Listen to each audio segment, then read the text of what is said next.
하나님이 기뻐하시고 하나님이 허락하시는 기도가 어떤 건가 생각해 봤으면 좋겠어요. 기도는 영적 호흡이라고 합니다. 기도가 막히면 우리 신앙 성장할 수가 없고 신앙의 삶을 살 수가 없어요. 기도를 한다고 그럼 다 응답받냐? 아니잖아요. 응답받는 기도를 해야 되는 것이죠. 응답받는 기도는 어떤 기도냐? 모범 사례가 바로 야베스의 기도예요. 70년 동안의 노예 생활에서 풀려서 하나님의 섭리 가운데 바벨론에서 들어온 그네들에게 용기를 주고, 너네들은 슬펐고 고통스러운 인생이었다. 그러나 주님께서 이렇게 회복해 주셔서 놀라운 신앙을 일궈 나갈 수 있다는 용기를 주기 위해서 야베스라는 인물의 이 기도 응답을 쓰게 된 거예요. 9절, 야베스는 그의 형제보다 귀중한 자라. 옛날 성경에는 존귀한 자라고 쓰여 있어요. 근데 그의 어머니가 이름하여 이르기되 야베스라 하였으니 내가 수고로이 낳았다 함이었더라. 야베스라는 이름을 지은 그런 배경을 설명하고 있습니다. 야베스라는 뜻은 내가 수고로이 낳았다는 뜻, 이른바 산고지요. 아기를 낳았는데 너무 난산을 했는지 아주 고생해서 낳았다는 그런 얘기를 하고 있습니다. 그래서 야베스라는 이름은 고통, 슬픔이란 뜻이에요. 그런데 야베스는 그의 형제보다 귀중한 자라고 얘기합니다. 존귀한 자라고 얘기합니다. 이 귀중하다, 존귀하다는 건 존중받다, 세력이 있다, 명예가 있다, 이런 뜻이거든요. 그러니까 야베스가 그 출생 배경은 고통 속에 낳은 자, 불행의 씨앗, 불행한 상황 속에서 낳은 사람이지만 존귀한 자로 세워주셨다는 얘기입니다. 태생이 고통과 슬픔이었지만 지금은 존귀하게 산다. 근데 이 존귀한 것은요, 세력이 크다, 이른바 명망이 높다, 이런 뜻을 다 갖고 있어요. 산고는 주님의 저주입니다. 그렇죠? 아담과 하와가 불순종으로 말미암아 주님께서 아기를 낳을 때는 해산의 고통을 더하셨다고 그랬는데 주님의 징계였지요. 주님의 징계, 고난, 어려움, 슬픔, 고통을 안고 태어났다는 얘기를 하고 싶은 거예요. 그러나 지금 그는 귀중한 자, 존귀한 자, 세력이 있는 자로 불리워지고 있습니다. 10절, 이 야베스의 기도가 본격적으로 소개되고 있습니다. 야베스가 이스라엘 하나님께 아뢰어. 출애굽기 19장 5절에도 난 모든 민족의 하나님이라고 주님이 고백하셨어요. 하늘도 내 것이고 땅도 내 것이고 다 내 거다. 모든 민족이 다 내 것이라고 주님 선포하셨어요. 그래서 우리 하나님은 이스라엘 사람들의 하나님만을 얘기하는 게 아니에요. 근데 왜 여기서 이스라엘이라고 썼을까요? 이스라엘은 야곱의 새로운 이름이죠. 하나님의 사랑과 은혜, 주님의 선택의 대상인 것이죠. 그래서 이스라엘 하나님이라고 부르는 것은 하나님의 선택받은 민족이요, 또 하나님의 사랑과 은혜 가운데 있는 사람이라 하여 주님의 언약 관계를 부각시키기 위해서 쓴 이름이에요. 주님의 약속의 민족 아닙니까? 그럼 단순히 내가 너의 하나님 되고 너는 내 백성이 된다는 약속이기에 내가 구할 때 주님은 응답하신다는 걸 확신 가지고 기도하는 거였습니다. 이 아뢰다는 거는 그냥 말하는 거로 얘기하지만 실제적으로는 울부짖는 겁니다. 큰 소리로 외치고 호소하고 부르짖는 것을 얘기해요. 야베스의 기도의 특징입니다. 부르짖는 기도예요. 언제 부르짖습니까? 절박할 때, 간절할 때지요. 기도는 절박하고 간절하게 기도해야 됩니다. 하나님을 찾고 의지하는 자는, 또 주님께 구하는 자는 절박한 마음, 간절한 마음으로 구해야 되는 거예요. 야베스가 이스라엘 하나님께 아뢰어 이르되, 아랜다는 것은 부르짖는다고 그랬어요. 자, 이르되 어떻게 말을 했나요? 주께서 내게 복을 주시려거든으로 시작합니다. 주님께서 내게 복을 주시려거든 이렇게 하시오. 안 주면 말고 이렇게 느껴지지요. 사실 그런 뜻이 아니라 주님 반드시 꼭 복 주셔야 됩니다 하고 호소하는 겁니다. 옛날 성경에는 복의 복을 더하사 이렇게 나옵니다. 복을 많이 달라는 뜻으로 들리지요. 복을 많이 달라는 게 아니라 반드시 복 주셔야 된다고, 꼭 허락하셔야 된다고 간절함이 배어있는 그런 호소입니다. 주께서 내게 복을 주시려고 하죠. 주님 반드시 복 주세요 하면서 기도합니다. 근데 복은 뭡니까? 복은 좋은 겁니다. 번영과 성공과 행복과 건강이 들어있는 하나님 주시는 은혜입니다. 이 복을 간절히 원합니다 하고 기도하고 있어요. 요즘 그 유튜브를 보니 그런 얘기가 나오더라고요. 기복신앙에 대해서 얘기를 해요. 주님께 이렇게 구하는 거, 그거 아니다. 복을 구하면 안 된다. 하나님의 의를 구해야지. 그거 단호하게 얘기합니다. 잘못됐습니다. 우리는 주님께 복을 구해야 됩니다. 예수 그리스도가 어떻게 기도 가르쳐 주셨어요? 주기도문에 일용할 양식을 구하라고. 우리의 필요를 구하는 거, 복을 구하는 건 당연한 거예요. 그렇게 고상하고 중상층 이상만 믿는 신앙이 아닙니다. 아무것도 내세울 것 없고 가진 것 없는 자를 주님은 찾아오셨는데 주님께 당연히 구해야 됩니다. 하나님 건강 주세요. 물질 주세요. 지혜 주시고요. 먹을 거 입을 거 달라고 해야 됩니다. 근데 나 혼자만을 위한 것이 아니라 하나님 영광을 위해서 구해야 됩니다. 넉넉한 사람은 나눠야 됩니다. 그 자기 거 아니에요. 주님이 주셨어요. 나눠줄 줄 아는 사람이 되어야 돼요. 공짜로 받았으니 공짜로 베풀어야지요. 그래서 기본적으로 기독교는 기복신앙이다. 맞습니다. 하나님께 구해야 됩니다. 찢기고 눌리고 병든 자가 살 길이 없어요. 우리 부족한 게 많으니까 주님 달라고 그래야지. 물에 빠진 사람이 도와달라고 그래야지. 그럼 뭐를 해? 먹을 게 없는 사람은 아버지 먹을 거 달라고 그래야지. 병들어서 내일 죽게 된 사람들은 살려달라고 기도해야지. 귀복신앙 맞습니다. 그러나 주님 우리에게 너희는 오직 그의 나라와 의를 구하라. 그러면 이 모든 것을 채워준다고 말씀하십니다. 하나님 나라 의를 구하면 당연히 쫓아오는 거예요. 내가 하나님 일을 하고 하나님을 사랑하며 하나님 앞에 온전히 서면 다른 건 공짜로 다 오게 돼 있어요. 먹을 거 입을 거 필요한 거 다 하신다고. 그럼에도 불구하고 네가 잘 먹고 잘 사는 걸 찾지 않고 나의 일을 하겠다고 하니 내가 너에게 구하지 않은 것까지도 주겠노라 하고 주님이 채워주시게 돼 있습니다. 솔로몬이 뭐를 구했습니까? 그 많은 부와 명예와 권세가 있었으나 하나님 백성 잘 다스릴 수 있는 그런 지혜 달라고 그럴 때 주님께서는 명예와 부와 부족함이 없는 걸 다 채워주셨어요. 성경에 예수님이 가르쳐 주셨어요. 먹을 것까지도 구하라고. 이제는 주님께 주님 일 열심히 하겠다고 구할 때 내게 필요한 지혜와 명철, 물질, 환경도 주시는 거예요. 내 지혜와 내 물질만을 의지해서 그거 안 구해? 그걸로 끝나는 거예요. 그러나 주님께 구할 땐 주의 이름으로 하는 것이기에 주님의 권세와 영광 능력이 부어져서 필요한 걸 다 채우고 나누고 섬기기에 부족한 것도 채워질 거예요. 이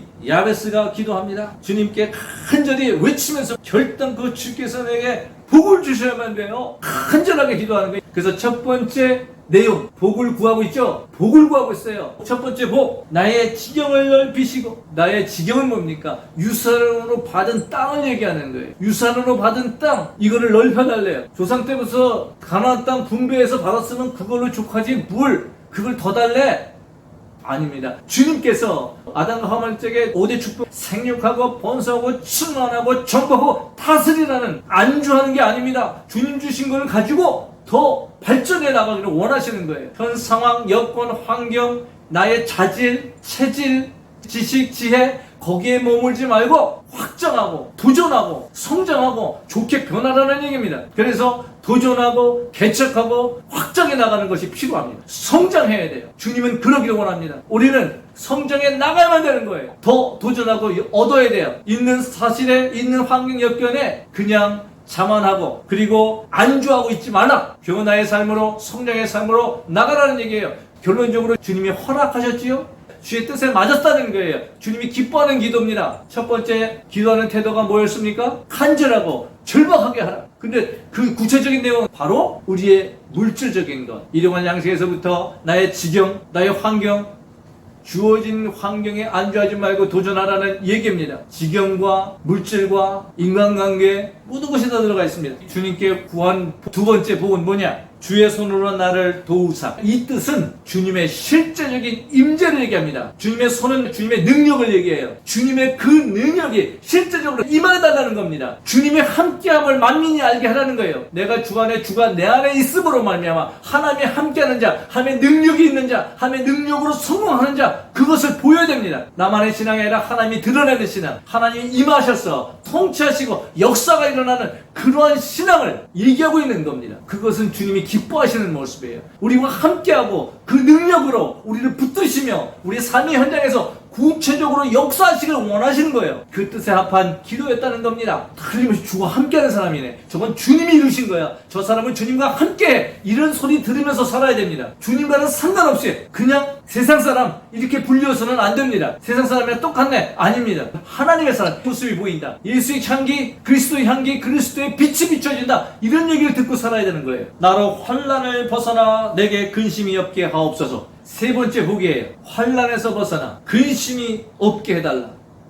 환란이 없고 근심 없으면 그게 형통하는 길이지요. 그게 번성하는 길이 승리의 길입니다. 환란과 근심이 없는 것, 천국 생활 아니겠습니까? 다시 말해서 주님이 함께함으로 말미암아 형통하고 번영을 이루는 그러한 삶을 요구하는 거예요. 정말 근심 걱정이 없고 고통이 없고 슬픔이 없는 것은 천국이라고 얘기하고 있는데 영생의 삶입니다. 오늘 이렇게 야베스가 간절한 자세로, 절박한 자세로 주님께 부르짖었어요. 우리들의 기도는 야베스의 성공 사례를 보면서 주님께 응답받는 기도가 되길 원합니다. 하나님이 그가 구하는 것을 허락하셨도다 했습니다. 주님이 허락하셨어요. 주의 뜻에 맞았기 때문에 주님이 기쁜 마음으로 허락해 주신 거예요. 주님의 뜻에 합한 것은요, 믿음을 가지고 절박하게 성숙한 기도라는 거예요. 복의 근원이 어디 있습니까? 복의 근원은 만복의 하나님이에요. 복 주시는 분한테 구해야지 누구한테 구할 거예요? 그래서 복 주시는 주 앞에 복을 구했습니다. 이 성숙한 기도는 주님을 인정하고 주님을 기대하는 믿음 속에 일어나는 겁니다.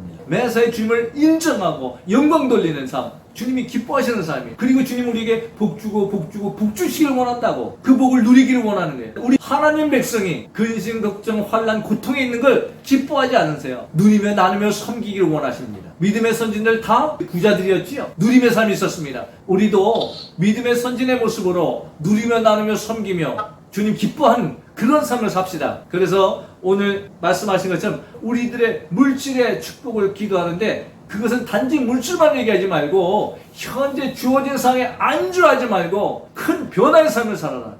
어떤 변화? 도전하고 개척하고 성장하라 하는 비전과 소망을 갖길 바랍니다. 뿐만 아니라 주님께서 이 두 번째 법, 주님이 구체적으로 주의 그 능력이 임하는 그런 삶을 원하시는 거예요. 그래서 주님을 더욱 사랑하고 주님의 임재를 간구하는 그런 모습이 되길, 주님과 함께하기를 원합니다. 임마누엘 하나님, 우리와 늘 함께하신 하나님, 우리가 기쁠 때나 슬플 때나 늘 주님을 바라보며 주와 동행하는 그런 삶이 되길 축복합니다. 세 번째, 우리의 어려움이 걷어가고 고통이 벗겨지는 것, 그거를 구하는 거예요. 근심, 걱정, 고통이 없어야 천국 사람이지요. 이 땅에서 천국 삶을 누리길 바랍니다. 주님의 통치함 속에 있어야 돼요. 이 고통에서 벗어나길 바랍니다. 그래야 다른 사람이 도와줄 수 있어요. 언제까지 고통에 계속 허덕이고 있을 거예요. 내가 누리고 나누고 섬길 수 있도록 행복하고 건강하고 번성하고 그래야 나눠줄 줄 알지. 그리고 언제 주님 만날 건데요? 내일 밤에 부를지도 모르는 거예요. 바로 지금이 가장 중요할 때, 지금부터 이 기도하고 지금부터 이런 삶이 누려지길 바랍니다. 이 축복의 삶이 여러분의 삶이 되길 축복합니다. 오늘 말씀은 문제의 해결책을 가르쳐주고 있는 거예요. 여러분 당면하고 있는 문제 해결하는 방법이 여기 있습니다. 간절하게 절박하게 성숙한 기도로 해결하길 바랍니다. 뿐만 아니라 이 기도는 축복의 지름길이에요. 복받는 지름길이 여기 있습니다. 간절하고 절박하게 그리고 성숙한 기도의 모습이 되어야 돼요. 그럼 성숙한 기도는 뭐냐?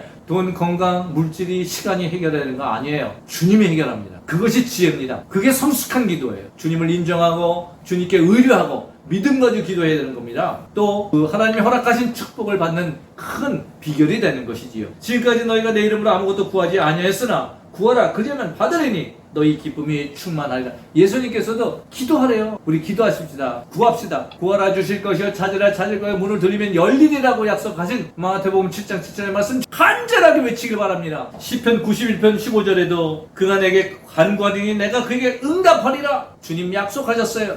예레미야서 33장 3절에도 너는 내게 부르시자 내가 응답하였고, 근데 왜 구하지 않나요? 서두에도 얘기한 것처럼 기도하되 응답받는 기도가 되어야 됩니다. 아멘. 기도하서 응답받고 축복받고 누림의 삶이 있길 바랍니다. 주님께서 그거 주시려고 오늘 이 귀한 말씀을 우리에게 주셨어요.